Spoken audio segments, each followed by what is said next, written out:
want to jog back to the Tom Patterson. That building could be built in a shell for $20 million. It could be probably built for $40 million. There was a choice made by someone, by you or the board, who said, no, if we're going to build this, we're going to build it like this. Because other board members say, look, you could build a shell, it could do this, and we could do it for $25 million. Where does that decision come in? Okay, there's a series of decisions. This is a much loved space. You know, this was a Quonset hut, always had the sense of where Stratford came from because it was makeshift and, you know, has a long history. Marcel Marceau's first performance in North America, there. You know, Oscar Peterson, years there. Billie Holiday, there. So there's a long history of it. So if you're going to replace it, you've got to really think carefully about what you replace it with and why. So the idea behind it, the new Tom Patterson, isn't simply to take a makeshift space and make it really work for the actors and the audiences, although I hope it will do that. But in addition, we needed public space. We needed places where we could get together. And why?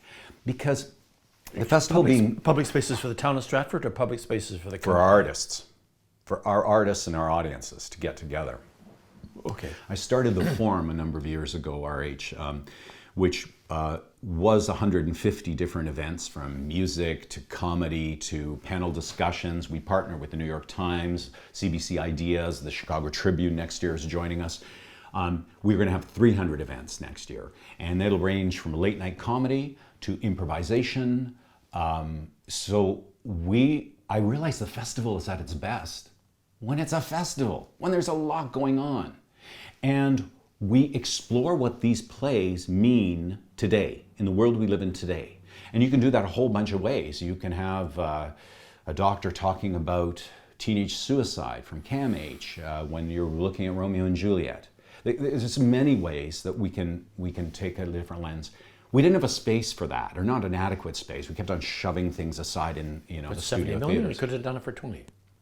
Where did the decision to spend high, to spend well, to create quality? That was board decision or an Antoni decision? Well, both. But absolutely, that's an important decision, which is because there's nothing saying that you can do theater, you just need 2 planks as a passion, as Molière said, right? So, but if we're going to replace this makeshift space with another makeshift space that's just modern, or a black box. I didn't want to create a black box. There's too many of those around. They're television studios, and they're dreadful in my view. And they're not, multi-purpose space doesn't actually work in any one configuration.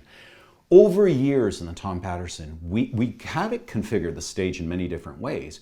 We came upon, through a process of evolution, into an elongated thrust, which took Tanya's original idea and built on it to give this kind of runway, this energy to this long thrust. And I wanted to give that a proper focus in home. I wanted to make sure it was really quiet so that we could take everything from new work through to the ancient Greeks and really give them a strong focus. But not in a way that's just like our studio theater, which is tiny, but in a way that actually provides a kind of dynamism to the staging, because there's just more space. Were there any voices that said, come on, Antoni, come on, we can do it for $45 million and we'll do it 3 years earlier? And Antoni said, no, I want this version. Did that ever happen? No. Or did they all?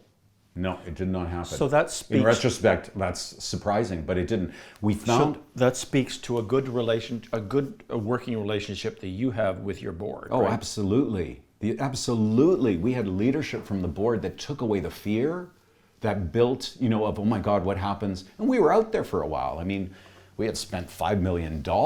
We could have been turned down by all levels of government and all donors, and we would have been out with that expense because we had to do that work first.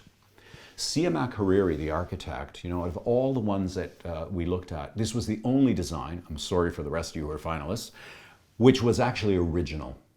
Which wasn't just, oh, I've seen that building, it's there, or you've already designed that building and you're giving us the son of. This was an original response to that site.